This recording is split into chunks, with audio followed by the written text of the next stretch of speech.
जय गुरु जी, शुक्राना गुरु जी। गुरु जी महाराज का लख लख शुक्राना और सारी संगत जी का भी शुक्राना। संगत जी, गुरु जी कब किस रूप में आकर हमें दर्शन दे दें हम नहीं जानते। संगत जी, गुरु जी को जब हम याद करते हैं, संगत जी जब गुरु जी के साथ हम कनेक्ट होते हैं, तो संगत जी गुरु जी हमें साक्षात अपने दर्शन देते हैं, लेकिन उस वक्त हम पहचान नहीं पाते। लेकिन जब हमें समझ आती है, तब हमें एहसास होता है कि वो तो गुरु जी ही थे। शुक्राना मेरे मालिक, आपका हर श्वास में शुक्राना कि आप कितना प्यार करते हो अपनी संगत से। संगत जी, हमारे गुरु जी बहुत प्यारे हैं। उनसे कभी भी कुछ मांगने की जरूरत ही नहीं पड़ती। वो अपने आप ही हमारी झोली खुशियों से भर देते हैं। संगत जी, जब हम गुरु जी से सच्चे मन से कनेक्ट हो जाते हैं, जुड़ जाते हैं, तो संगत जी गुरु जी हमें इतना प्यार करते हैं ना, उसके बाद संगत जी हमारी लाइफ बहुत अच्छी हो जाती है। संगत जी, आज का सत्संग पूरा इसी के ऊपर है। बहुत ही सुंदर सत्संग है। सत्संग को पूरा जरूर सुनिए। गुरु जी की बहुत प्यारी बेटी द्वारा सत्संग को शेयर किया गया है। संगत जी, अगर आप भी अपना सत्संग शेयर करना चाहते हैं तो डिस्क्रिप्शन में व्हाट्सएप नंबर और जीमेल आईडी दी हुई है। आप उस पर सत्संग को रिकॉर्ड करके भेज सकते हैं। तो चलिए संगत जी, अब हम सत्संग को शुरू करते हैं। जय गुरु जी, शुक्राना गुरु जी, अनंतम अनंतम शुक्राना गुरु जी। जय गुरु जी, शुक्राना गुरु जी, अनंतम अनंतम शुक्राना गुरु जी। गुरु जी की प्यारी प्यारी संगत को जय गुरु जी।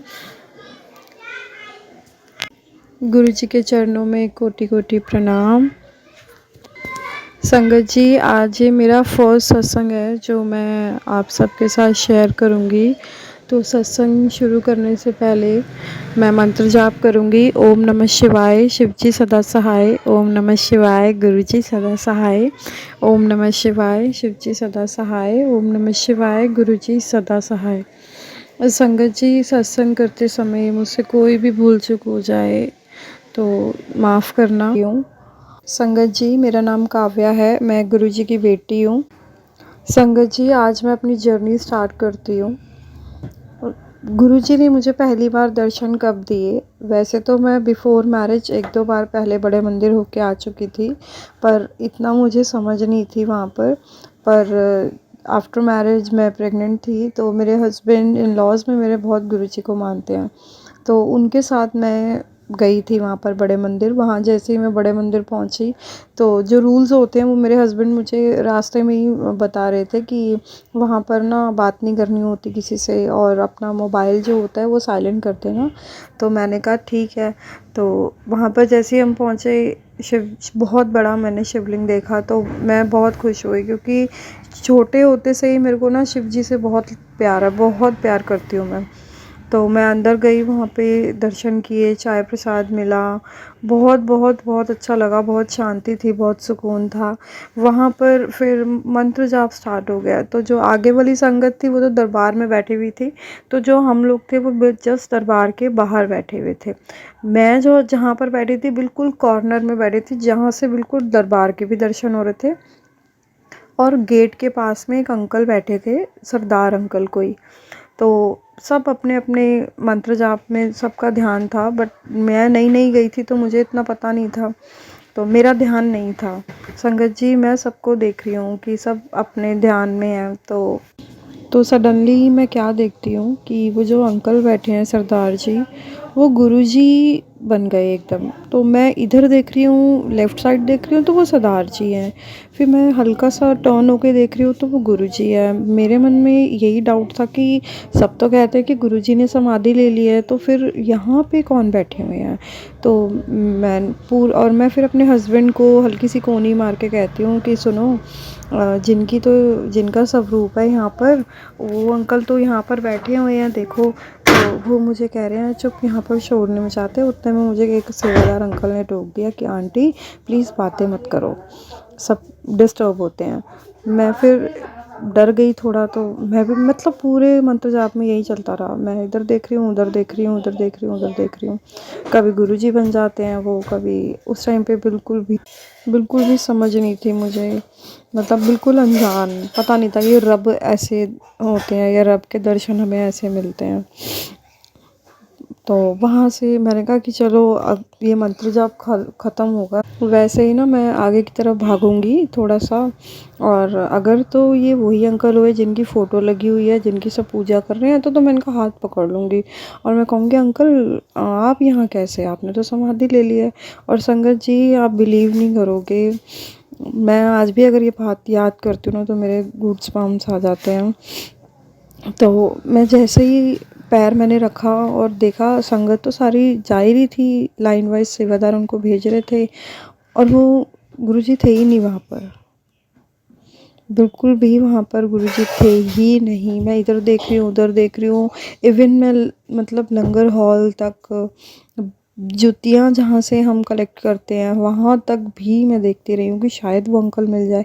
मैंने अपने हस्बैंड से भी डिस्कस करा, तो मेरे हस्बैंड ने भी मतलब इतना ध्यान नहीं दिया, इग्नोर कर दिया उन्होंने मेरी चीज़ों को और उनको लगा पता नहीं शायद ऐसी बोल रही होगी। तो मैंने कहा नहीं नहीं सच में मुझे गुरुजी दिखे। वो कहते अच्छा ठीक है ठीक है ठीक है, उन्होंने भी ऐसा इग्नोर कर दिया। लेकिन संगत जी जब हम धीरे धीरे धीरे धीरे गुरुजी के साथ जुड़ने लगते हैं, गुरुजी हमें जोड़ते हैं, अपने चरणों में लगाते हैं, तब हमें रियलाइज़ होता है कि हाँ गुरुजी तो हमें वहाँ भी दिखे थे, गुरुजी ने तो हमें वहाँ भी दर्शन दिए थे। अब वो टाइम है, मैं आज भी बड़े मंदिर जाती हूँ और मैं एग्जैक्ट वही जगह देखती हूँ, मैं अपनी डॉटर के साथ जाती हूँ, हम वही जगह मैं देखती हूँ कि शायद मुझे अब गुरुजी दोबारा वहीं पर दिख जाए। मैं अरदास करती हूँ कि गुरुजी एक बार वहीं मुझे दर्शन दे दो जहाँ मुझे पहली बार दिए थे। तो यहाँ से संगत जी मेरी जो जर्नी है वो स्टार्ट हुई थी, गुरुजी ने मुझे यहाँ से अपने चरनी लगाया था, यहाँ से उन्होंने मुझे इतना प्यार देना स्टार्ट किया।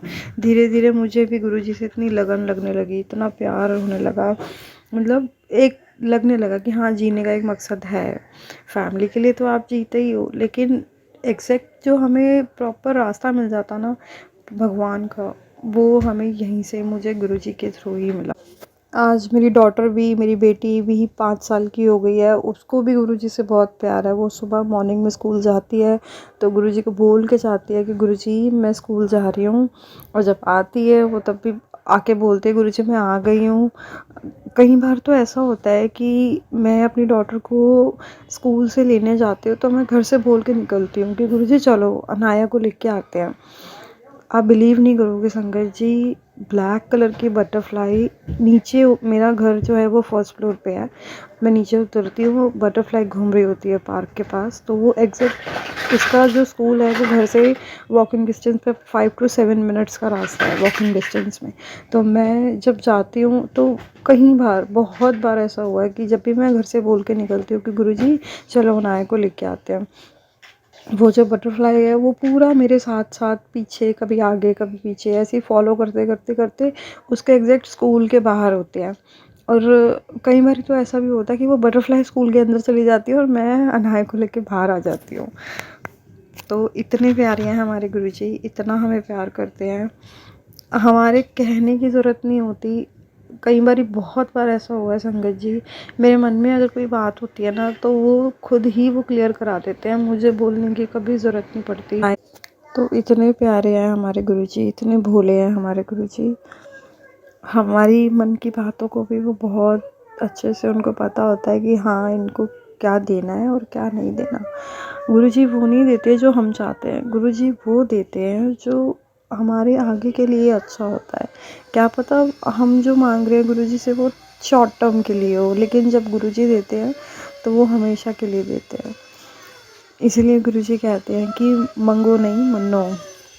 तो संगत जी मैं अपने सत्संग को यहीं विराम देती हूँ, जल्दी ही एक और सत्संग मैं आपके साथ शेयर करूँगी। वैसे तो गुरुजी की जितना गुणगान करो उतना ही कम है। तो शुक्राना गुरुजी, आपने मुझे ये मौका दिया गुरुजी का सत्संग करने का। जय गुरुजी, शुक्राना गुरुजी।